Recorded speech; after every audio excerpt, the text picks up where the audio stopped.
Реконструкција на низа улици во Свети Николе се предвидени со парите кои општината ќе ги добие од страна на владата, со околу 600 до 700.000 евра, колку што треба да добие општина Свети Николе. Ќе се инвестира и во уредување на речното корито кое се наоѓа во центарот на градот, со што ќе се изгради и пешачка патека. Градоначалникот Дејан Владев посочи дека со парите ќе се реконструираат улиците кои се приоритет за граѓаните со цел подобар начин на живот за светиниколчани. Ние би добиле негде околу 600-700.000 евра спрема процената на владата,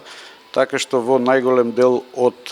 работите ние ќе ги, средствата ќе ги вложиме во реконструкција и изградба на нови улици, и тоа конкретно изградба на улицата Живко Чинго, реконструкција и изградба на улици во селата Горобинци и Црнилиште, реконструкција на улиците Септемвриска, Кумановска, Улов Палме, Борис Трајковски, Македонска, Глигор Прличев, Сопотска, како и изградба на пешачка патека покрај речното корито, кое што во моментот е при самиот крај, така што ќе го заокружиме тој потек кој што со години претходно беше едно ругло, а се наоѓа во самиот центар на градот. Дополнително ќе се работи на изградба на балон салата, но на изградба на мостот и реконструкција на улицата кај индустријската зона. Владев најави дека на почетокот на наредниот месец ќе следува и ребаланс на буџетот на Свети Николе со цел да може да се удвојат средства за уредување на земјоделското училиште, како и изградба на детско игралиште. Паралелно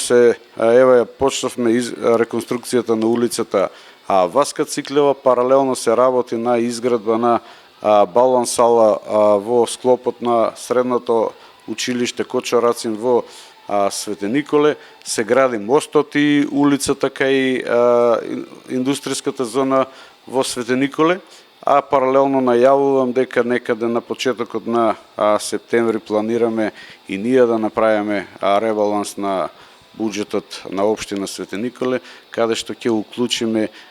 и неколку други работи од типот на партерно уредување на земјоделското училиште, потоа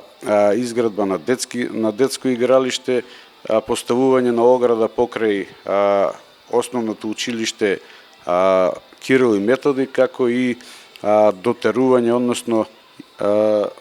нова адаптација на просторот на старата чаршија. За наредната година приоритет е изградбата на пешачката патека околу акумулацијата Мавровица, со што, како што вели Владев, ќе се реализираат сите ветени проекти од програмата од последните локални избори во 2021 година.